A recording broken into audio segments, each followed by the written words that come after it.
الرحمن الرحیم الحمد للہ رب العالمین والصلاة والسلام علی سید المرسلین محمد وعلی آلہ وصحبہ اجمعین۔ آج کا ہمارا درس جو ہے سورہ تحریم کا دوسرا حصہ ہے اور اس کے عناوین آپ کو جو ہے بتلا دیے گئے ہیں، تو ساتھ میں رہیے گا بالترتیب۔ اعوذ باللہ من الشیطان الرجیم۔ یا ایہا الذین آمنوا توبوا الی اللہ توبۃ نصوحا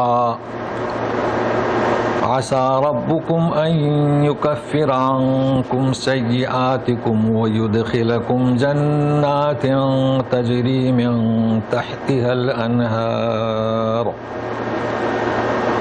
يوم لا يخزي الله النبي والذين آمنوا معه نورهم يسعى بين أيديهم وبأيمانهم يقولون ربنا أتمم لنا نورنا واغفر لنا إنك على كل شيء قدير۔ اس میں کتنے مضامین ہیں دیکھیے۔ اے ایمان والو، ہم کہتے ہیں توبہ کرو، مطلب ہے کہ رجوع کرو اللہ کی طرف۔ دیکھو الا آیا ہے یعنی توبہ کرو۔ کیسی؟ توبتاً نصوحا، نصوحا اصل میں دل سے، صدق کے دل سے توبہ کرو۔ شاید تمہارا رب تم سے عنکم، تمہارے سیئات مٹا دے گا، کفر، اور داخل کرے گا جنتوں میں جس کے دامن میں نہریں بہتی ہوں گی۔ یوم یعنی قیامت کا ذکر ہے کہ جس دن اللہ تعالیٰ نبی کو رسوا نہیں کرے گا، اور جو لوگ آپ کے ساتھ ہیں یعنی ایمان والے انہیں بھی رسوا نہیں کرے گا۔ بہت اہم بات ہے یہ۔ اس دن نورہم، ان کا نور، یسعی بین ایدیہم، دوڑے گا سامنے اور دائیں، لیکن وہ کہیں گے کہ ربنا اتمم لنا نورنا، ہمارے نور کو تو مکمل کامل رکھ اور ہمیں معاف کر دے، اس لیے کہ تو ہر چیز پر قادر ہے۔ اب اس کے عنوان آپ کو علم ہوا کہ کیا آج سمجھنا ہے۔ دیکھیں توبہ کے بارے میں اس کے پہلے بھی ہم سورہ ہود پر بیان کر چکے ہیں، مگر آج مکمل تفصیل دیکھیے۔ سورہ ہود میں آیت نمبر 3 پر اللہ تعالیٰ کا ارشاد ہے کہ وَاسْتَغْفِرُوا رَبَّكُمْ ثُمَّ تُوبُوا إِلَيْهِ، ہے نا۔ پھر 52 پر خود جو ہیں اپنے قوم سے کہہ رہے ہیں، یہی کہہ رہے ہیں وَأَنِ اسْتَغْفِرُوا رَبَّ ثُمَّ تُوبُوا إِلَيْهِ۔ پھر 61 میں صالح علیہ السلام، اور پھر 90 میں شعیب علیہ السلام اپنی قوم سے، سب یہی کہہ رہے ہیں استغفروا، کہیں وَأَنِ اسْتَغْفِرُوا، کہیں فَاسْتَغْفِرُوا، کہیں استغفروا، کہیں وَاسْتَغْفِرُوا ثُمَّ تُوبُوا رَبَّكُمْ، اور ایک جگہ إِلَيْهِ، آیت وہی ہے۔ تو معلوم کیا ہوا کہ پہلا درجہ استغفار کا ہے، دوسرا کون سا؟ توبہ کا۔ اب یہاں چونکہ توبو توبۃ نصوحا ہے، اس لیے استغفار کی ضرورت نہیں۔ تو کیا مطلب استغفار کا؟ اب یہ اور بات ہے، ہمارے یہاں چلن ہو گیا توبہ استغفار، جبکہ سورہ ہود میں کیا ہے؟ استغفار اور توبہ۔ تو اس میں ایک تو ہم یہ سمجھا رہے ہیں کہ استغفار کے معنی ہوتے ہیں معافی مانگنا اللہ سے، اسی لیے لکھیں کہ توبہ کے لیے پہلی شرط کیا؟ نادم ہونا۔ جب تم نادم ہوتے ہو تو معافی مانگتے ہو نا، اللہ معاف کر دے۔ اور دوسرا کیا؟ اس گناہ کو ترک کر دو۔ تیسرا آئندہ نہ کرنے کا عزم ہو، اب متوجہ ہو جاؤ اللہ کی طرف، یعنی پہلے معافی مانگو پھر نیک کام کرتے رہو۔ جیسے کہ کوئی نماز نہیں پڑھتا تھا تو پہلے معافی مانگو پھر نماز۔ تو توبو الیہ کے معنی کیا؟ اللہ کی طرف رجوع ہو جاؤ، اللہ سے توبہ کرو۔ لیکن یہ اگر علیہ آئے تو کس سے؟ آدم علیہ السلام کی تخلیق میں فَتَلَقَّى آدَمُ مِن رَبِّهِ كَلِمَاتٍ، تو آپ نے چند کلمات پڑھنے لگے، فَتَابَ عَلَيْهِ۔ اب وہاں ترجمہ کیا کریں گے؟ اللہ نے ان کی توبہ قبول کی۔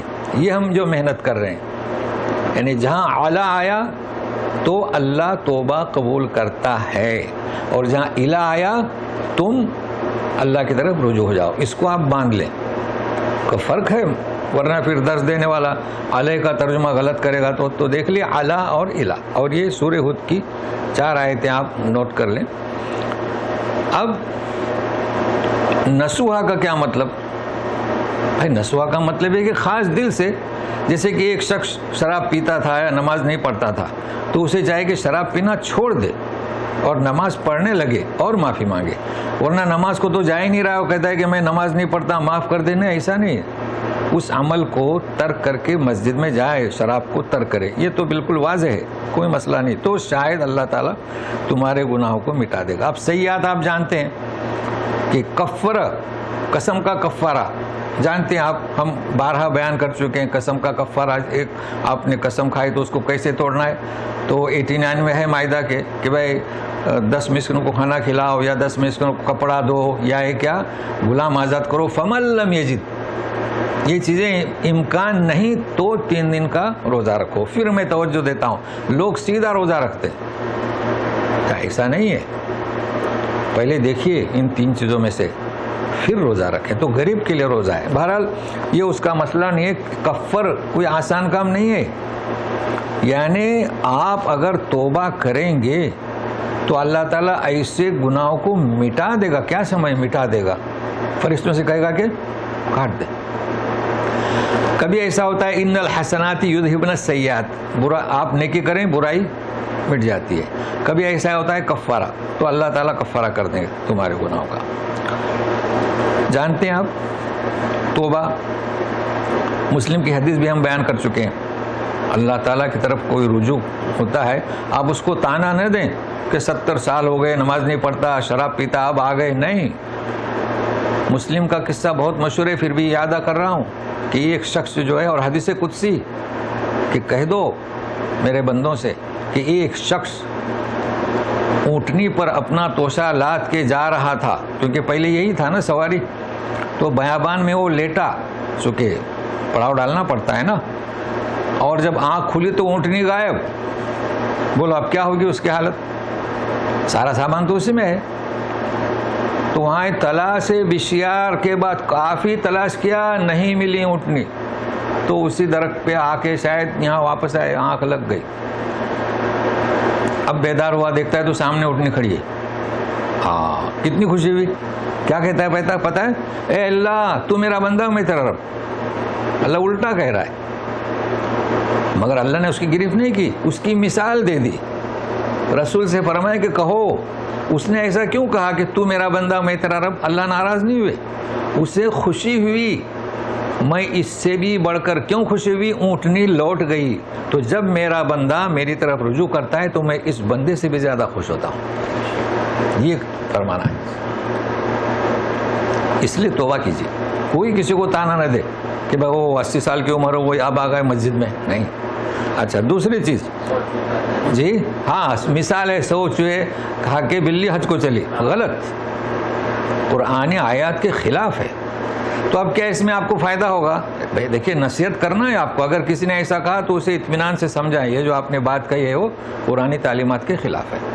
اللہ تعالیٰ کہتے ہیں توبو توبو توبو، اور تم کہتے ہو سو چوہے. کیا ہے؟ اچھا اب مان لیجئے کہ میں آپ کے اطمینان کے لیے، انسان ہے بشر ہے، دیکھو اللہ تعالیٰ کیسا خیال رکھتے ہیں ہمارا، ہم نہیں رکھتے. کہ ایک شخص نے توبہ کیا، بشر ہے نا، پھر وہ گناہ کر گیا. اب کیا ہوگا؟ اب لوگوں میں یہ بھی چلن ہے کہ 3 دفعہ اللہ معاف کرے گا، 4تھی دفعہ نہیں. غلط، ایسا نہیں ہے. اس نے کیوں کیا یہ دیکھنا ہے. اصل انسان اپنے آپ کو بہت پارسا سمجھتا ہے نا. اس نے بشری کمزوری کی وجہ سے کیا، خطا سے کیا، پھر معاف. پہلے تو گناہ لوٹیں گے نہیں، پھر معاف. دیکھو اللہ تعالیٰ کا میدان جسے کہتے ہیں سمجھانے کے لیے، یعنی رحمت کا میدان کتنا وسیع ہے، اور ہم بندے اس کو تنگ کرتے ہیں چونکہ معلومات نہیں، چونکہ بولنے کا شوق ہے. تو اس کو یاد رکھیں. یہ توبہ جی، کئی لوگوں کو بولنے کا شوق ہوتا ہے تو بول دیتے ہیں بس کچھ بھی نہیں. ایسا نہیں، تحقیق کریں. تحقیق کہاں سے کریں گے؟ کتاب میں تو یہ کتاب باتیں ملیں گی، لیکن کلام پاک کی طرف رجوع کریں. بھائی جیسے کہ اللہ تعالیٰ فرما دے رجوع کہاں کرو؟ اللہ کی طرف. تو کیا مطلب اللہ کی طرف؟ اس کا کلام الہی، اس کا دین حق جو آیا ہے، وہ دین حق آج کس میں ہے؟ قرآن اور حدیث صحیحہ۔ اب دیکھیے، تو اللہ تبارک تعالیٰ باغ جس کے دامن میں نہریں ہوں گی، اب دیکھیں لا یخزی اللہ النبی، سنیے غور سے، قیامت کے دن اللہ تبارک تعالیٰ نبی کو رسوا نہیں کرے گا۔ بھائی یہ تو یقینی بات ہے، بھائی آپ نے BA کا امتحان دیا، پاس ہو گئے، تو یہ تو یقینی بات ہے نا، مگر اس بات کیا، جا کے جہاں سے آپ نے دیا ہے وہ کالج ہے آپ کا، وہاں سے سرٹیفکیٹ لے لیں، تو اس بات ہوا نا، نہیں تو آپ لاکھ کہتے رہیں گے میں پاس ہوا نہیں۔ تو نبی تو یقیناً کامیاب ہے، اسے تو اللہ تعالیٰ رسوا نہیں کریں گے، مگر یہ اس بات جسے آپ کیا کریں۔ اب رہا سوال والذین آمنوا معہ، اسے سمجھنا ہے۔ اللہ تعالیٰ نے فرمایا کہ جو لوگ ایمان لائے اس نبی پر، اسے بھی رسوا نہیں کرے گا، کتنی اچھی بات ہے، مگر یہاں وہ اس بات نہیں کہہ سکتے ہم، کیوں؟ ایمان والے تو بہت ہیں۔ آمنت باللہ میں کیا لکھا ہوا ہے؟ آمنت باللہ وملائکتہ وکتبہ ورسلہ والیوم الآخر والقدر خیر شر من اللہ تعالیٰ، ہے نا، والبعث بعد الموت، ترجمہ سب جانتے ہیں۔ تو اس کے جو تقاضے ہیں، اس پر جو پورا اترے گا، اللہ تعالیٰ اسے رسول کے ساتھ اسے بھی رسوا نہ کرنے کا اس بات بیان کر رہے ہیں۔ اب سنیے گا، ہاں گارنٹی، ہاں اس بات ہے نا گارنٹی، جی گارنٹی دے رہے ہیں، بہت اچھا، اور کیا سرٹیفکیٹ کہیے، ٹھیک ہے نا۔ اب آپ بتائیں کہ ہمارے مسلم بھائی اولاد نہیں ہوتی ہے تو ولیوں کے پاس جاتے ہیں، ایمان تو یہ ایماندار ہوئے، آمنت باللہ پر عمل ہوا، ایک زیادہ کیا، اضافہ کیا، ایڈ کر دیا انہوں نے، یہ خارج ہو جائیں گے۔ یہ سن لیجئے گا، اگر آپ کا یقین کسی ولی پر ہے تو آپ خارج ہوئے، چونکہ بچپن سے آپ نے آمنت باللہ میں یاد کیا، اس میں ہے اولیاء؟ نہیں ہے، یہ یاد رکھنا۔ دیکھیں ولیوں کا احترام کرنا ضروری، ہم کسی ولی کو برا نہ کہیں، جائیں زیارت کے لیے جائیں، یہ اللہ کے ولی تھے، مگر ان سے دعائیں کرنا آمنت باللہ کی جو عقائد ہیں اس کے خلاف ورزی ہوئی، لہٰذا اس کا مصداق نہیں بن سکیں گے، یہ آپ سمجھانے کی کوشش کریں بس۔ تو آگے چلتے ہیں، نورہم یسعی بین ایدیہم، نور اس ایمان کا ایک نور ہوگا، وہ آگے اور بائیں۔ اچھا نور جب ہوگا پھر وہ کہیں گے کہ ہاں دعا کریں گے، اتمم لنا، آپ اتمیم جانتے ہیں کسی چیز کا اتمام، ہم کہتے ہیں نا یہ مجلس ہم شروع کر رہے ہیں فلاں صاحب کی صدارت میں، کار انجام تک پہنچانے کی اللہ توفیق دے، ہم بلڈنگ بنا رہے ہیں اختتام تک پہنچانے کی اللہ توفیق دے، تو یہ کہہ رہے ہیں اتمم لنا، نور ان کے پاس ہوگا، مگر وہ کہہ رہے ہیں کہ اتمام یعنی کامل رکھ ہمیں جنت میں داخل ہونے تک، اور اگر ہم سے کوئی کمزوری کی لغزشیں ہوئیں تو وغفر لنا، بخش دے۔ اب یہاں کفر نہیں ہے، وغفر کے معنی آپ جانتے ہیں کہ اگر کوئی گناہ کیے ہیں وہ اب نظر ہی نہیں آئیں گے، نہ فرشتوں کو نہ کسی کو، یہ آپ جان چکے پہلے۔ اب اس سلسلے ہم آپ کو وہ جو سورہ حدید ہے نا، سورہ حدید کی آیت آپ جانتے ہیں، وہاں پر بھی یہ نورہم یسعی بینہم کا ذکر ہوا ہے، پڑھ چکے ہیں قریب میں ہی، اور وہ صفحہ ہے میں آپ کو لے جاؤں تو اس میں ذکر ہے منافقین کا ذکر ہے، کیا؟ تو منافقین کا ذکر ہونے کی وجہ سے وہاں لکھا ہوا یوم یقول المنافقون منافقات للذین آمنوا انظرونا نقتبس من نورکم، وہ منافقین کہیں گے کہ ذرا ہماری طرف دیکھو، ہم تمہارے نور سے فائدہ اٹھائیں گے، ذرا دھیرے چلو۔ تو آپ اس کی طرف بعد میں رجوع کرنا، 12 نمبر سے نہیں بلکہ ہاں 12 نمبر سے وہ قصہ چل رہا ہے سورہ حدید میں، تو یہاں سمجھنے کی کوشش کریں کہ یہ نور جو ہے نا، منافقین کیسے آگے، تو یہ نوٹ کر لیں کہ ایک ہے کفار جیسے کہ ان الذین کفروا، بس کہ دوسرے، پہلے تو مومن اولئک هم المفلحون، 2 نمبر پہ کفار، تیسرے نمبر میں منافقین، ہے نا سورہ بقرہ میں۔ تو ابھی 3 گروپ ہیں۔ منافق دنیا میں کس کے ساتھ تھے؟ مسلمانوں کے ساتھ، ہے نا، اور کفار تو باقاعدہ علی الاعلان وہ کفار تھے اور مسلمان، تو یہ منافقین دنیا میں مسلمانوں کے ساتھ، اور کل قیامت میں مسلمانوں کے ساتھ گزریں گے پل صراط پر۔ کا نور بجھا دیا جائے گا. وہ کس کے ساتھ کر دیے جائیں گے پل صراط سے؟ کفاروں کے ساتھ. یہ نقطہ نوٹ کر لیں ورنہ پھر بات سمجھ میں نہیں آتی ہے. اب جب مومنین دیکھیں گے یہ تو ان کے جو ہمارے ساتھ نمازیں پڑھتے تھے ان کے نور بجھ رہے ہیں تو وہ دعا کریں گے. مطلب روحانیت سمجھ میں آئی. اس کا جو اصل روح ہے وہ دعا کیوں کریں گے وہاں؟ وہ دیکھیں گے کہ نور بجھ رہے ہیں, لوگ گر رہے ہیں, تو وہ کون ہوں گے؟ منافق. پھر منافقین جانتے ہیں ان المنافقون فی الدرک الاسفل من النار, کیونکہ وہ کفار کے ساتھ ہوں گے پل صراط تک, لیکن پل صراط کے بعد جب گریں گے تو کہا جائیں گے بالکل نچلا درجہ, کیونکہ ان کا گناہ کیا ہے؟ دوہرا ہے. مسلمانوں سے کہتے ہیں ایمان لائے, مشرکین سے کہتے ہیں ہم تمہارے ساتھ ہیں. تو اسے ذہن میں رکھنا. اچھا, دوسری چیز, یقولون ربنا اتمم لنا نورنا وانک علی کل شیء قدیر. اب وہ کیوں کہیں گے کہ تو ہر چیز پر قادر ہے؟ اس لیے کہ وہاں تو حالات بہت خوفناک ہوں گے, پریشانی کے ہوں گے, پل صراط پر سے گزرنا ہے. ہم نے اس کی حقیقت بتائی ہے, جیسے کہ حدیث میں ہے کہ وہ بال سے بھی زیادہ باریک, تلوار سے بھی زیادہ تیز. ہم نے یہ بھی بتلایا تھا کہ اس کی حقیقت ہم سمجھ نہیں سکتے, سمجھے نا. مگر ایک چیز اب ہم یہاں بتاتے ہیں آپ کو, جیسے کہ ہم نے حدیث آپ کو بھیجی ہے. اصل میں پل صراط میں جو گزریں گے ان کے درجات ہوں گے. کفار تو شروع سے ہی گئے, منافقین تھوڑا چلیں گے پھر وہ گر جائیں گے, مومنین پار ہو جائیں گے. تو گویا کہ صراط کس پر ہے؟ جہنم کے اوپر ہے. لیکن جو جانے کی رفتار ہوگی,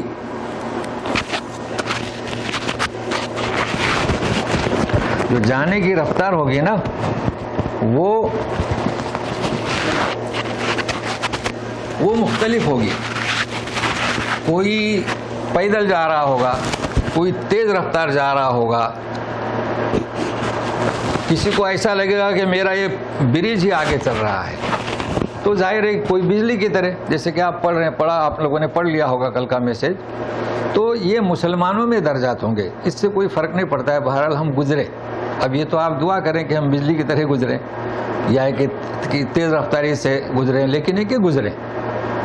اب یہاں پر علامہ ابن سیرین کا ایک, جیسے کہ میں نے بھیجا ہوں کہ خواب, تو وہ بہت ماہر ہیں, ماسٹر ہیں, تابعی ہیں. انہوں نے لکھا ہے کہ اگر کوئی شخص دنیا میں اپنے آپ کو پل صراط پر سے گزرتا ہوا دیکھے تو کیا مطلب اس کا؟ یہ تو ہمیں اچھی بات ہے, یہ موقع ہمیں آنے والا ہے. کیسا پل صراط ہوگا ہم نہیں جان سکتے, غیب کی خبروں میں سے ہے. تو اس میں کس نوعیت سے وہ دیکھے, یعنی وہ کیا دیکھ رہا ہے اپنے آپ کو, کہ وہ بھاگتا ہوا جا رہا ہے, یا سلو اسپیڈ میں جا رہا ہے, یا بالکل دھیمے دھیمے چل رہا ہے. تو اب اس کی تعبیر آپ کو ہم نے بتلا دی, آپ خود سمجھ سکتے ہیں. اچھی بات ہے. انہوں نے لکھا کہ اگر کوئی شخص دیکھے اپنے آپ کو پل صراط پر, اچھا اس میں دو چیزیں ہیں, جب بھی دیکھے گا تو گھبرایا ہوا ہوگا. تو گھبرانا مومن کی صفت ہے. دیکھو یہ گھبرائیں گے جبھی تو دعا کریں گے نا. تو اگر آپ گھبرائے ہوئے ہیں خواب میں تو پریشان نہ ہو, چونکہ یہ بھی تو گھبرائیں گے نا, اسی لیے کہیں گے اللہم اتمم لنا نورنا. تو یہ اچھی بات ہے.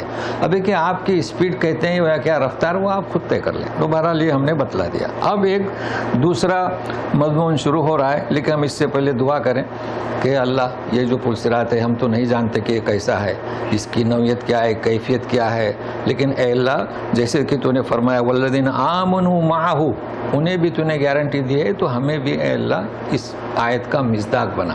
کیا ہم وہاں اطمینان سے گزرے, ہماری کوتاہی جو ہے وہ جیسے کہ تو نے فرمایا کہ یکفر عنکم سیئاتکم, ہم بشر ہیں, ہم سے خطا ہوتی ہے. تو جتنے بھی ہمارے حلقے دروس میں ہیں, سنتے ہیں, مستفید ہوتے ہیں, اللہ ہمارے ساروں کے گناہ معاف فرما اور اس آیت کا مصداق بنا. اب ہم دوسری آیت شروع کرتے ہیں. یہ آیت بھی بہت اہم ہے. دیکھیے کیا لکھا ہوا ہے, جاہد الکفار. یہ آج تک ہم آپ کو صرف سناتے, لیکن آج آپ کو بالکل اس بات یعنی گارنٹی سے کہ کیا مطلب جہاد کا اور قتال کا. تو تلاوت سنیے. یا ایھا النبی جاہد الکفار والمنافقین واغلظ علیہم ومأواہم جہنم وبئس المصیر. یہ دوسرا مضمون ہمارا آ گیا. ترجمہ ہے کہ اے نبی جد و جہد کرو. جاہد کے معنی کیا؟ جد و جہد یعنی کوشش کرو, قتل نہیں. لیکن آج آپ کو ہم بتاتے ہیں کیوں ایسے معنی. کفار اور منافقین کے ساتھ. کس کے ساتھ؟ کفار اور منافقین ساتھ. وغلظ علیہم, سختی. تو وغلظ کے معنی ہم بتا چکے ہیں, فرشتے مزاج کے سخت, ان کے ساتھ سختی کیجیے. مزاج میں سختی. کیوں؟ مأواہم، ان کا ٹھکانہ جہنم ہے، اور بہت ہی برا ٹھکانہ ہے یہ مصیر، یعنی جہاں لوٹو گے. اب ایک عقلی دلیل دیتے ہیں، وہ عقلی نہیں، اصل میں قرآن میں غور و فکر کرنا. دیکھیے کیا لکھا ہے، کفار اور منافقین. اگر آپ یہاں معنی قتال کے کرتے ہیں تو سیرت رسول دیکھیے. حضرت عمر رضی اللہ تعالیٰ عنہ نے کہا تھا کہ اس منافق کی گردن اڑا دو، جس نے کہا تھا کہ مدینہ میں ان کو داخل ہونے نہیں دیں گے. آپ صلی اللہ علیہ وسلم نے کیا فرمایا؟ کیا تم یہ چاہتے ہو کہ لوگ کہیں کہ محمد اپنے لوگوں کو قتل کرتا ہے؟ کسی بھی منافق کا سر قلم نہیں کیا گیا. مطلب یہ کیا؟ قیاس، استنباط بالکل صحیح.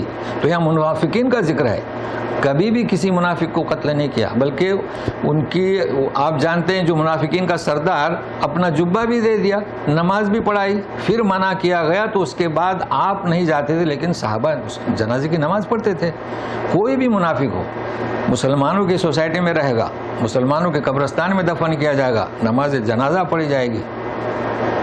قتال کا حکم منافقین کو نہیں ہوا تھا، لہٰذا یہاں قتال کرنے کے لیے نہیں کہا جا رہا ہے، مارنے کے لیے نہیں کہا جا رہا ہے. لیکن ابھی آپ کو دلیل دیتے ہیں، سورہ نساء میں آپ جائیں گے، ہاں کفار بھی ہیں نا، تو یہاں قتال نہیں. اگر قتال کریں گے تو کفاروں کو بھی قتل کرو اور منافقین کو بھی قتل کرو، ایسا نہیں ہے. بلکہ کیا ہے، جد و جہد کرو کفاروں سے بھی، اور کس سے؟ صحیح آپ نے مار کیا ہے، کفاروں سے بھی اور منافقین سے بھی کیا کرو؟ کوشش کرو پیغام دینے کی. قتال کب آ رہا ہے؟ سنیے، آپ سمجھ رہے ہیں نا؟ تو ایسا الگ الگ نہیں ہے نا. دیکھو جاہد الکفار والمنافقین، تو یہ تو میں نے عقلی دلیل بتلایا نا. اب سنیے گا سورہ نساء کی آیت نمبر نوٹ کریں آپ 75.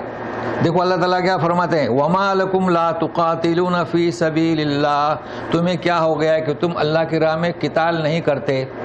ہاں اچھا، کن سے قتال کرنے جا رہا ہے؟ وَالْمُسْتَضْعَفِينَ مِنَ الرِّجَالِ وَالنِّسَاءِ وَالْوِلْدَانِ، مکہ میں کمزور لوگ، عورتیں اور بچے رہ گئے تھے ہجرت کے بعد. ان میں اتنی ہمت نہیں کہ نکلیں. رات کے اندھیرے میں نکلنا ہر ایک کے بس کی بات نہیں ہے نا.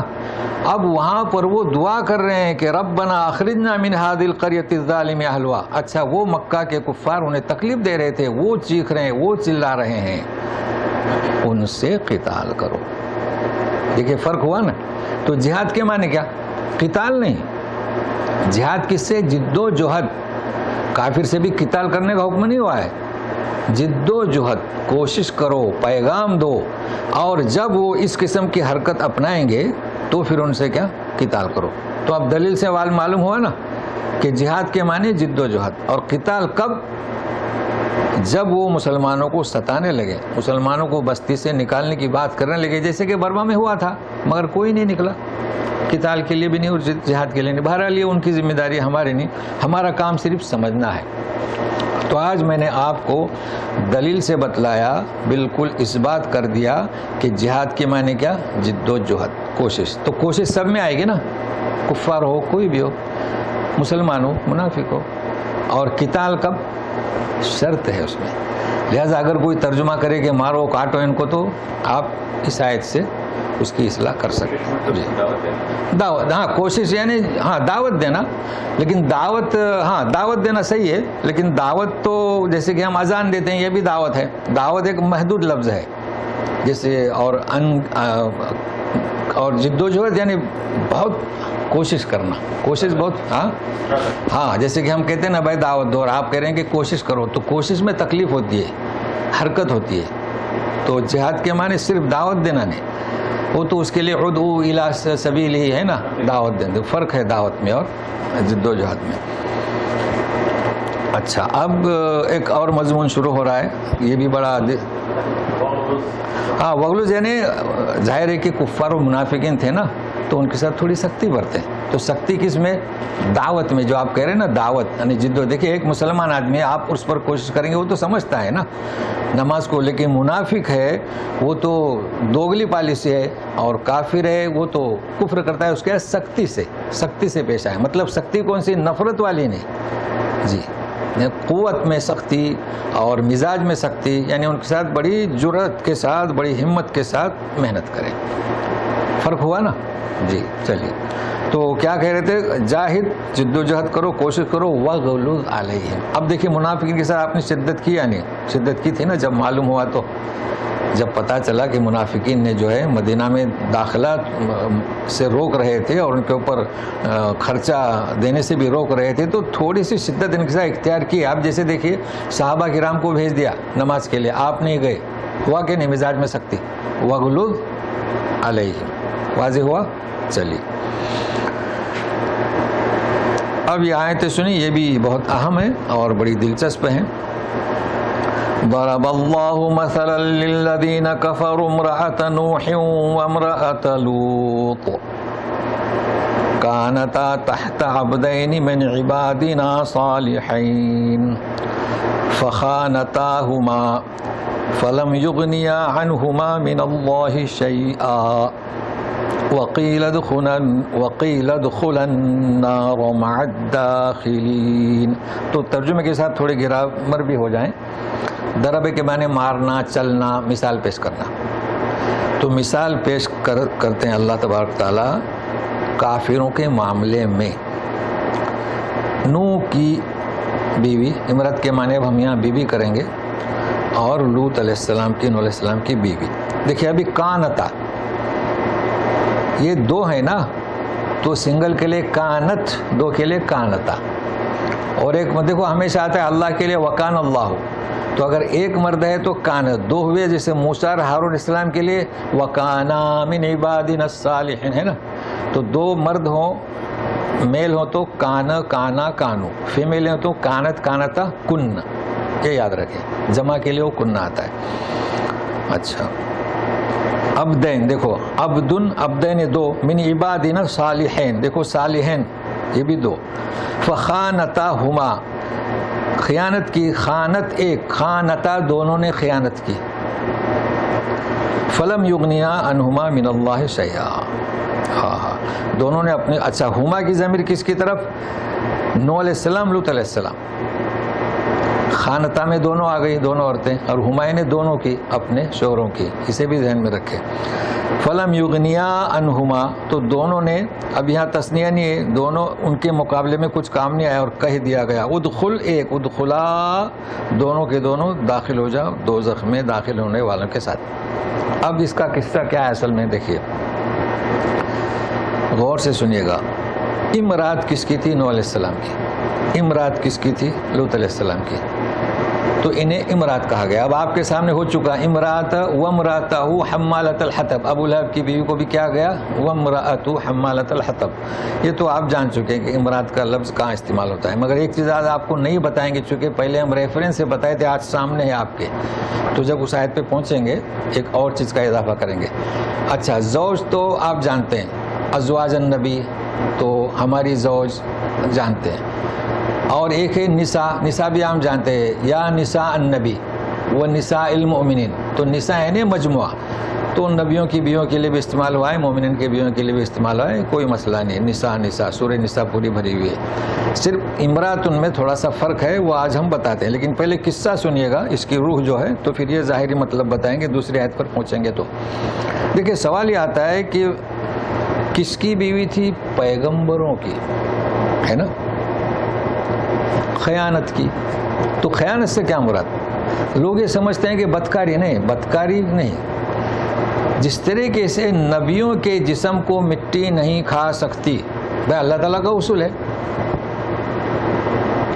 یہ گارنٹی نبیوں کے لیے، جیسے کہ حدیث میں کئی دفعے ہم بیان کر چکے ہیں.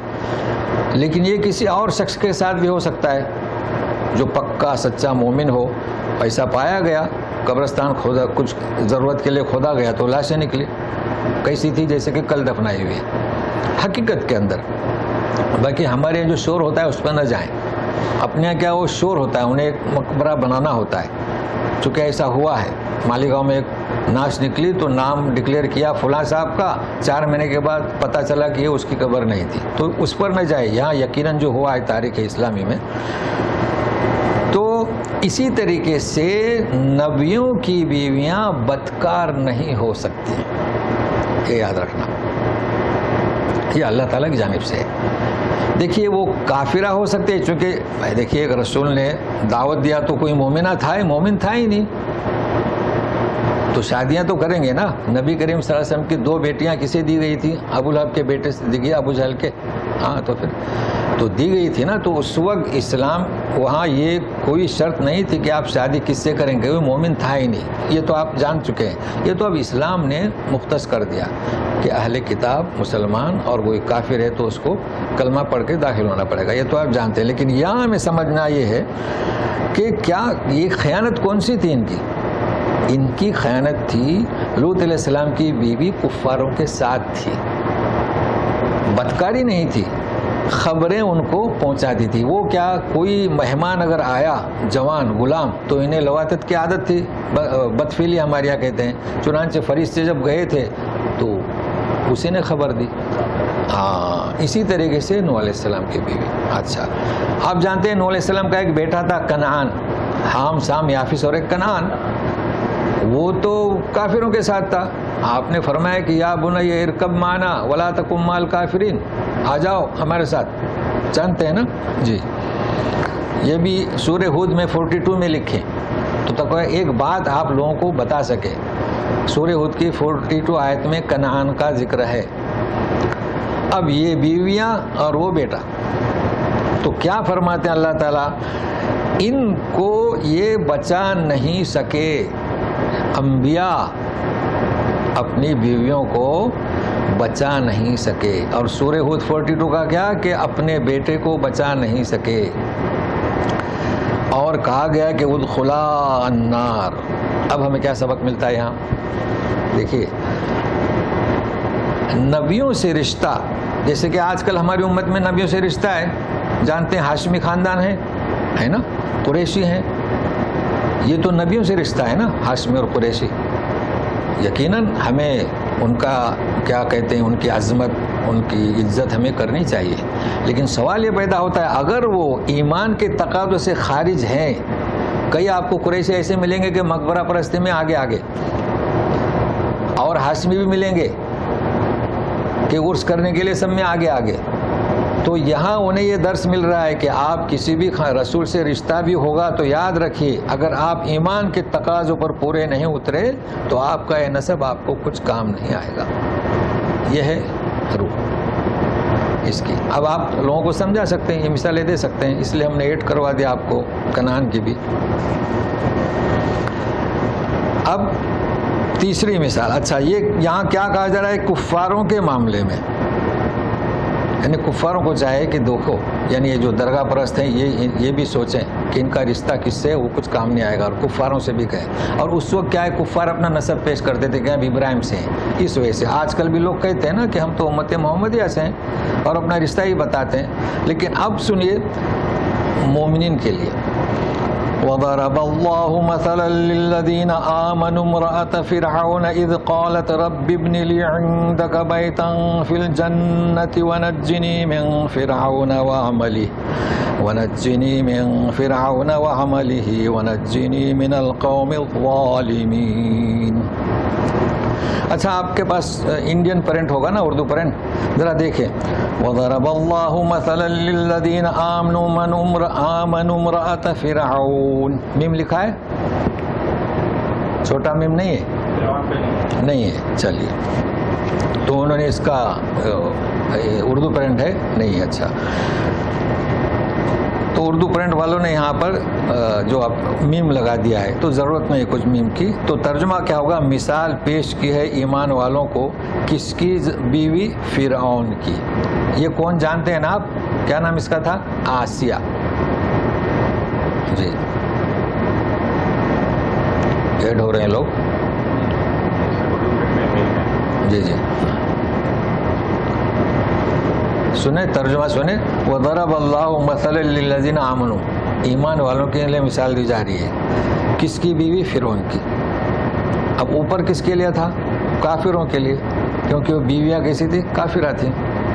یہ مسلمانوں کے لیے بیوی تو فرعون کی بیوی.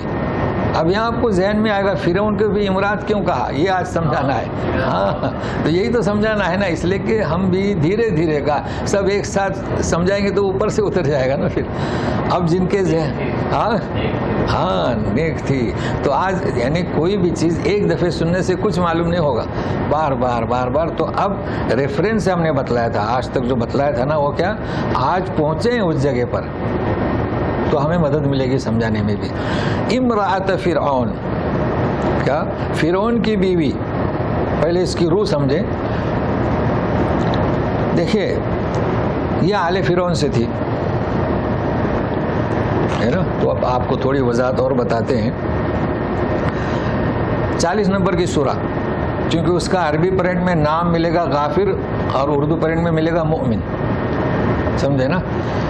وہ بھی آل فرعون سے تھا، بے آسیہ آل فرعون سے اور وہ رجل آل فرعون سے. تو سنیے گا، وقال رجل من آل فرعون، ہوا نا.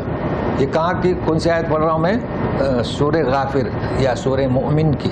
وہاں پر آپ دیکھیں تو 28 سے لے کے 33 تک اس شخص کا لیکچر ہے. کس کا؟ آل فرعون. جب فرعونیوں نے موسیٰ علیہ السلام کو قتل کرنے کا سوچا تو وہ بول پڑا. اللہ اللہ، کیا بول پڑا سنیے.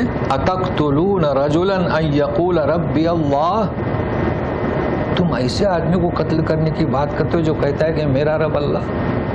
اللہ تعالیٰ نے اس کا اتنا بڑا لیکچر اس میں ثبت کر دیا قرآن میں کہ قیامت تک پڑھتے رہیں گے. کیوں؟ تو لوگ من گھڑت کس سے، وہ آسیہ مسلمان تھی نہیں، آل فرعون سے تھی. بھائی آل فرعون سے ایک شخص وقت آنے پر اعلان کر سکتا ہے تو ایک خاتون کیوں نہیں کر سکتی؟ کر سکتی ہے نا. تو یہ جب آپ بیان کریں گے، جیسے کہ ہم نے آپ کو بتلایا جب خواتین کا جلسہ ہو، خواتین میں خطاب ہو آپ کا، اللہ توفیق دے. تو ایک تو خولہ بنت ثعلبہ، سورہ مجادلہ، ہمارے یہاں کہتے ہیں قد سمع اللہ پارہ، میرے خیال سے 28واں پارہ ہے وہ، ہاں قد سمع اللہ تجادلک، اس کو پیش کریں.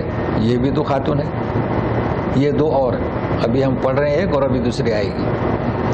تو یہ بھی آل فرعون سے تھی. اب دیکھیں اس کے جو فضائل میں قصے بیان کیے نا، ہم اس سے بچنے کی کوشش کرتے ہیں. دیکھو کیا ہوا، یہ کیسے ایمان لائی. بھائی وہ کیسے شخص ایمان لایا؟ موسیٰ علیہ السلام کہاں پلے؟ دربار میں. جب انہوں نے دعوت پیش کی تو فرعون تو اپنے آپ کو رب کہتا تھا. تو جس طریقے سے اس شخص نے ایمان لایا اور چھپایا ہوا تھا اور ایک دن بول پڑا، تو یہ بھی ایمان لائی تھی موسیٰ علیہ السلام پر. سمجھے؟ ظاہر ہے کہ کب تک چھپائے رہے گی. ظاہر ہوا تو اس نے عذاب دینا شروع کیا. کیا کہتی ہے سنیں، کیا کہتی ہے. الفاظ اذ قالت رب ابن لی، اے میرے رب مجھے بنا ایک گھر، اور تیرے پاس ایک گھر. بیتن بعد میں ہے. بھائی ہم کیا کہیں گے مجھے ایک گھر دے دو، نہیں تیرے پاس. یہ اس میں بڑی افادیت ہے، اس میں گہرا راز ہے. وہ کہہ رہی ہے کہ رب ابن لی عندک بیتن فی الجنہ ونجنی من فرعون، اور فرعون سے نجات دے، اس کے عمل سے، اس کا جو عمل ہے، اور ظالم قوم سے نجات دے. یہ اس نے دعا مانگی. یہ کس کے لیے ہے؟ للذین آمنوا، تم خواتین جو مسلم ہیں ان کے لیے. اب اس میں کیا درس ملے گا؟ کئی دفعہ ایسا ہوا ہے کہ بیوی دیندار ہے، شوہر شادی کے بعد پتہ چلتا ہے کہ اس کا تو کچھ لگا بھی نہیں. تو آپ کیا کریں؟ آپ اپنے دین پر قائم دائم رہے. جس طریقے سے آسیہ اس نے تکلیف اٹھائی. دیکھیے آسیہ نام تو ہے اس کا، کوئی نہ کوئی تو نام ہوگا نا، بہت مشہور ہے. اب لوگ کس میں جاتے ہیں کہ اس کی شادی کب ہوگی، کس سے ہوگی. بھائی یہ اس کی روح نہیں ہے، یہ اس کا مضمون نہیں ہے شادی کس سے ہوگی. شادی تو ہوگی، لیکن یہاں سوال ہے کہ وہ کیا اس کے اندر ایمان کی روح تھی کہ وہ فرعون جیسے ظالم جبار سے بھی نہ ڈر کر ایمان لائے. تو ہمارے خواتین کے لیے اس میں درس ہے. تو یہ درس ہوا. اب سنیے گا، ہم نے کیا کہا تھا کہ اگر آپ کہیں گے دیکھیے کوئی پوچھے گا کہ من ماک، چونکہ پوچھتے ہیں نا تاکہ پتہ چلے کہ آپ کی بیٹی ہے یا بیوی ہے، تو بیوی ہے تو بیوی کو بھیج کے اس کا استقبال کریں گے، بیٹی ہے تو بیٹی کو، تو لوگ کہتے ہیں امراتی. نہیں، اگر آپ امراتی کہتے ہیں تو اس کا مطلب یہ ہے کہ وہ آپ کے قابل نہیں یا آپ اس کے قابل نہیں. اب یہ دو چیزیں نوٹ کر لیں. ہاں یہ نوٹ کر لیں، یا تو آپ نے اپنی توہین کی یا اس کی توہین کی. دیکھو امرات نوح و امرات لوط، یہ نوح علیہ السلام اور لوط علیہ السلام نبی کی بیوی بننے کی، زوجہ بننے کی. کس کی؟ تو لفظ زوجہ، بیوی تو امرا کے معنی بھی بیوی کرتے ہیں. زوجہ کسے کہتے ہیں؟ جس سے شوہر مستفید ہو. اب وہ اگر خائن ہے تو آپ کی زوجہ کہاں سے ہوئی؟ زوج کے معنی کیا؟ جوڑا، شریک حیات.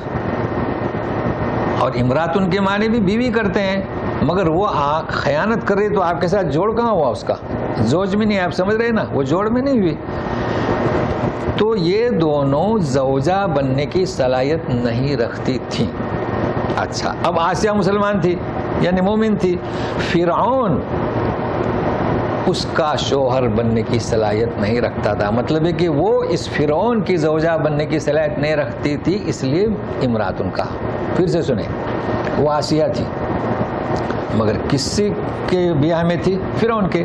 لہٰذا ایک مومن عورت کو کافر کی زوجہ نہیں ہو سکتی امرات. سمجھ گئے؟ فرق معلوم ہوا نا؟ تو یہ مکمل تعلیم آج میں نے دے دی. چلیے اب آگے چلتے ہیں. وَنَجِّنِي مِن فِرْعَوْنَ وَعَمَلِهِ وَنَجِّنِي مِنَ الْقَوْمِ الظَّالِمِينَ. دیکھیے آپ لوگ جو ہے نا کلام پاک میں کیسے کیسے مسائل ہیں، کیسے احکام ہیں اور کیسی مفید معلومات ہے. آپ عوام کی طرف نہ جائیے. آپ یہ نہ سوچیں کہ یہ عربی ہے، کیونکہ یہ لوگ بھی قرآن شریف کی تحقیق نہیں کر رہے ہیں، عصری تعلیم میں لگے ہوئے ہیں. لیکن آپ جڑیں تو الحمدللہ اللہ کی توفیق اگر ساتھ رہی تو کافی معلومات ملے گی. اب سنیے ایک اور عورت کا قصہ آ رہا ہے، تو سنیے. وَمَرْيَمَ ابْنَتَ عِمْرَانَ الَّتِي أَحْسَنَتْ فَرْجَهَا فَنَفَخْنَا فِيهِ مِنْ رُوحِنَا وَصَدَّقَتْ بِكَلِمَاتِ رَبِّهَا وَكُتُبِهِ وَكَانَتْ مِنَ الْقَانِتِينَ.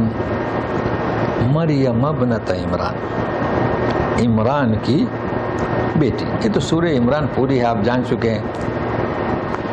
عمران کی بیوی نے نظر مانی تھی، انی نظرت للرحمن ما فی بطنی محررہ. یاد ہوگا آپ کو، زمانہ ہوا تو عمران کی بیوی نے نظر مانی تھی کہ میرے پیٹ میں جو ہے وہ آزاد یعنی کیا؟ عبادت کے لیے. مگر جب جنی تو لڑکی، تو بولی کہ انی وضعتها انثى وسمیتها مریم. مریم نام رکھا. اچھا، اب اس وقت دستور نہیں تھا کہ کسی لڑکی کو کنیسہ میں لے لیا جائے، مگر زکریا علیہ السلام تھے، یحییٰ علیہ السلام، تو اسے داخل کیا گیا. تو یہ قصہ تو آج بیان نہیں کرنا ہے، لیکن بیان کیا کرنا ہے کہ التی احسنت فرجہا، جس نے اپنے ناموس کی حفاظت کی.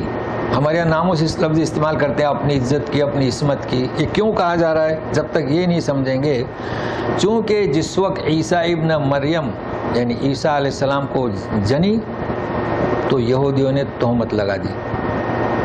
کیا کہا؟ یا اخت ہارون، اے ہارون کی بہن، تمہارے خاندان میں کوئی زنا کرنے والا نہیں تھا، تو تہمت لگائی نا. تو اللہ تعالیٰ نے ان کے رد کے لیے کہ وہ بدکار نہیں تھی. احسنت فرجہا، اس نے اپنے ناموس کی عزت کی. جب جبرائیل امین داخل ہوئے، جسے کہتے ہیں کہ حمام، غسل کرنے کی جگہ، تو بولی کون ہے؟ مجھے کیسے لڑکا دو گے؟ مجھے تو کسی مرد نے نہیں چھوا ہے. گھبراہٹ ہوئی اسے. تو بہرحال وہ جو مکالمہ ہوا وہ آپ جانتے ہیں، جبرائیل امین نے پھونک ماری. اس کا ذکر ہے فَنَفَخْنَا فِيهِ مِن رُوحِنَا. جی، فِيهِ مریم علیہ السلام میں. اب وہ کہاں پھونکے یہ تو ہم نہیں سمجھ سکتے. جبرائیل امین نے پھونک ماری، مگر اللہ تعالیٰ اپنی طرف منسوب کر رہے ہیں. تو وہ بدکار نہیں تھی بلکہ پارسا تھی، نیک تھی. بچہ کہاں سے پیدا ہوا؟ ہم نے پھونک ماری. تو سبھی تو پھونک مارا جاتے ہیں نا. دیکھیں ہمارے یہاں ایک طریقہ ہے کہ جوڑا ہو، شادی شدہ ہو، پھر نطفہ قرار پاتا ہے، لیکن پھر بھی 120 دن کے بعد جبرائیل امین آتے ہیں اور پھونک مارتے ہیں. تو بغیر اسباب کے بھی ہم پیدا کر سکتے ہیں، بغیر ماں باپ کے، بغیر باپ کے اور بغیر اسباب کے. بغیر ماں باپ کے جیسے پیدا کیا تو بغیر باپ کے بھی پیدا کر سکتے ہیں. جی. وصدقت بکلمات ربها، اللہ ربها یعنی اس کا جو رب ہے، کلمات یعنی جو احکام دیے اسے اس نے اس کی تصدیق کی. اب یہ احکام جانتے ہیں، ظاہر ہے کہ اسے کہا جاتا تھا، اسے کا حکم ہوا کہ اس درخت کو ہلاؤ، کھجور کے اب کھائے گی کہاں سے؟ الہام ہوا تو جا کر ہلائی. حالانکہ خاتون ہلا سکتی ہے، مگر کہ حرکت، اس وقت ہم نے سمجھایا تھا کہ تم حرکت کرو. ہمارے یہ مقولہ بہت مشہور ہے، حرکت میں برکت. اس سے یوں نہیں کہا گیا کہ اپنی جھولی لے کے جاؤ کھجوریں گریں گے، نہیں، حرکت کرو، دھکا دو. تو اس نے جا کے دھکا دی تو کھجوریں گری. تو صدقت یہ نہیں کھانے پینے کا، احکام کا، عبادت کیسی کرو، تصدیق کی. وکتبہ، اس وقت جتنی کتابیں تھیں اس کی تصدیق کی. وکانت من القانتین. یہ قانتین کیا ہے؟ کئی دفعے ہو چکا ہے ہمارے یہاں. دعائے قنوت بھی، اس کا بھی نام دعائے قنوت ہے. وقوموا للہ قانتین، اللہ کے لیے قنوت سے کھڑے ہو جاؤ. تو قانتین کے معنی کیا ہے اصل میں؟ کسی نے کیا ہے فرما برداری، بالکل صحیح ہے. کسی نے کیا ہے نماز، وہ بھی صحیح ہے. کسی نے کیا ہے خشوع خضوع، وہ بھی صحیح ہے. کیونکہ وقوموا للہ قانتین، نماز میں تم خشوع خضوع سے کھڑے رہو. دعائے قنوت مانگو اللہ سے. تو اصل کیا ہے کہ یہ کسی نے کیا ہے عبادت کرنے والی.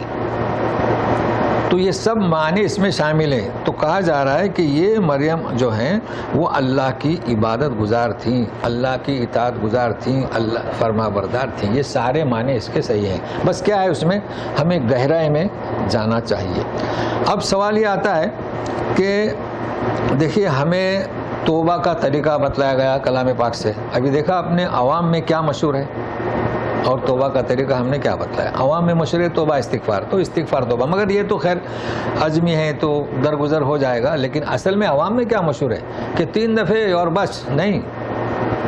اور یہ تو عوام کو پتہ ہی نہیں ہے کہ بھائی نادم ہو جاؤ، پھر اس گناہ کو ترک کر دو، پھر آئندہ نہ کرنے کا عزم ہو، یہ تو پتہ ہی نہیں. پر بھائی توبہ کرنے سے اللہ تعالیٰ خوش ہوتے ہیں، اس سے بھی زیادہ جس کی اونٹنی گم ہوئی تھی. اس کو یاد رکھیں. پھر رہا پلسرات کا تو آپ جانتے ہیں، خواب کی تعبیر بھی ہم نے بتا دیا. اگر کوئی خوش نصیب ہے خواب آئے تو اب اس کو فکر کرنے کی ضرورت نہیں، گھبرا رہا ہے تو بھی ضرورت نہیں، بالکل واضح کر دیا ہم نے.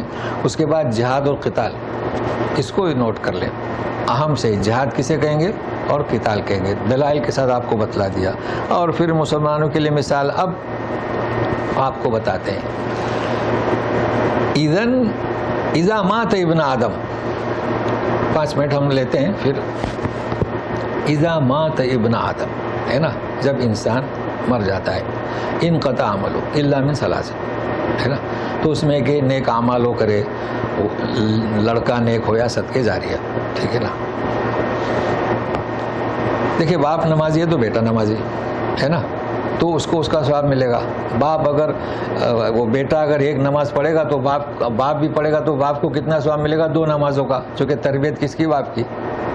یا ہے کہ صدقہ زیر ہے تو آپ جانتے ہیں. اور ولد کے معنی بھی ہم نے بتلائے کہ ولد سے مراد کیا؟ بیٹا بیٹی، ہاں اولاد. جیسے فی اولادکم ہے نا، اور بیٹے کے لیے ابن آتا ہے اور بیٹی کے لیے بنت. یہ بھی یاد رکھیں. تو پھر مسئلہ بولیں گے لڑکی دعا کرے تو.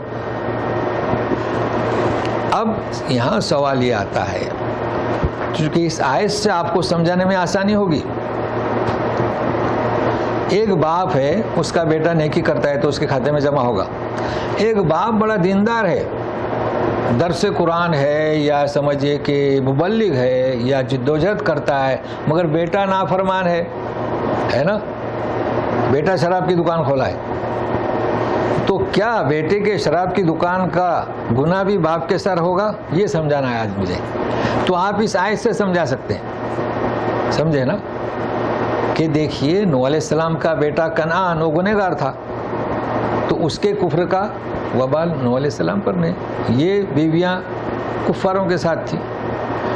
ہاں اس میں تھوڑی سی تفصیل ہے مان لیجئے کہ باپ جو ہے تربیت کرتا ہے اور وہ بیٹا اس کی نہیں سن رہا ہے تو اس پر کوئی وبال نہیں ہوگا، لیکن باپ کو چاہے کہ اپنی ذمہ داری کو سمجھے اور اس کی تربیت کرے، تربیت کرتا رہے۔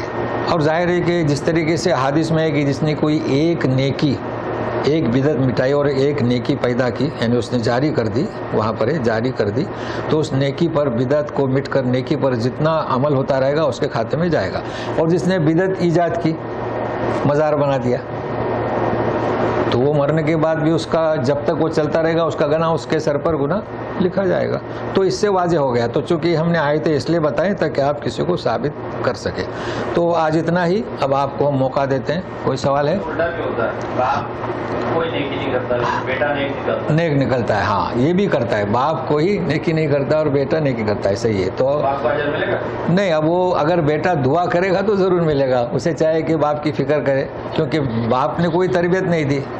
صحیح ہے سوال، باپ نے اس کی تربیت نہیں کی، وہ تو خود مست ہے، شراب میں ہوتا ہے ایسا، ایسی فیملیز ہم نے دیکھی ہے۔ لیکن یہ کہ بیٹے کو چاہے کہ وہ یوں نہ کہے کہ میرا باپ شرابی ہے، یوں نہ کہے کہ میرا باپ زنا کے بارے میں تو آپ جان چکے ہیں، جب لوگوں کو کہنے کا حکم نہیں تو باپ کو کہاں سے کہے گا؟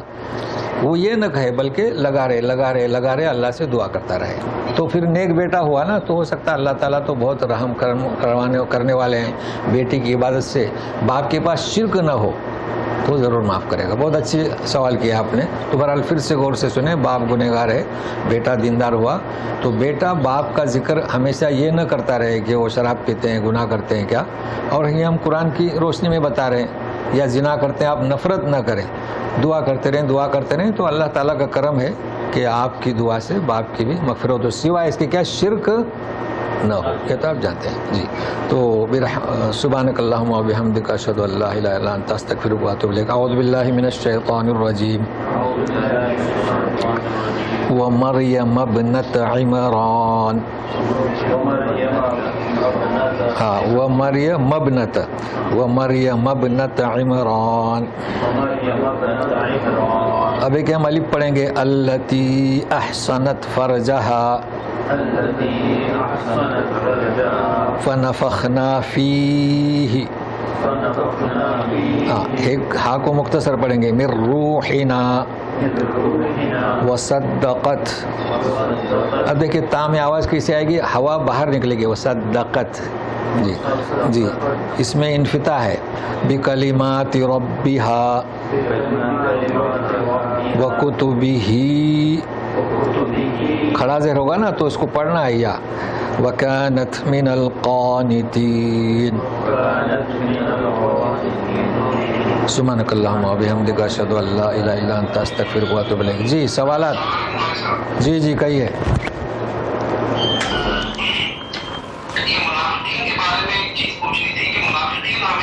سوسائٹی میں ہوتے ہیں، اس معاشرے میں ہوتے ہیں جہاں پر دو مذاہب کی، یتیم مذاہب کی قومیں رہتی ہوں، ایسی سوسائٹی ہے، ایسا ملک جہاں پر ایک ہی مذہب کے لوگ رہتے ہو، وہاں پر تو منافقین کوئی نہیں ہوگا، یہ سوال۔ جی بہت اچھا سوال ہے کہ جہاں دو سوسائٹی رہتی ہوں، ایک کفار کی اور ایک منافقین کی، تو مدینہ میں دو سوسائٹی تھی، یہود اور مسلمان، اور اس میں بیچ میں منافق۔ تو اب اگر صرف مسلمان ہیں تو منافق پائے جائیں گے، مگر اس درجے کے نہیں، چونکہ مسلمانوں کی ایک ہی سوسائٹی ہے نا، ہاں لیکن منافق وہ کس بنیاد پر نفاق کریں گے؟ دوسری بنیاد پر، جیسے کہ آپ کو آ کر ایسا پیش کریں گے جیسے کہ ہم دیندار ہیں، یعنی آپ کی جماعت نے قانون پاس کیا کہ بھائی ہمیں ہمیشہ یہ پرہیزگاری ہے، تو لیکن اندرونی طور پر وہ آپ کی مخالفت کریں گے۔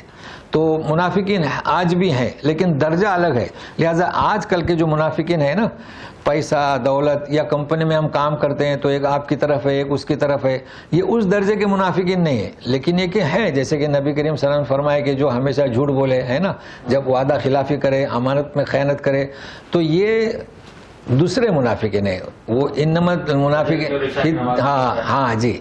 تو جیسے کہ بھائی عمرہ کوئی کرے تو حج کا ثواب ہے نا، اور جمعہ کے دن موت ہو تو اس پر عذاب شروع نہیں ہوگا، یہ ایسی حدیث ہے نا، تو اسی طریقے سے یہ منافقین یہ اس درجے کے نہیں ہیں۔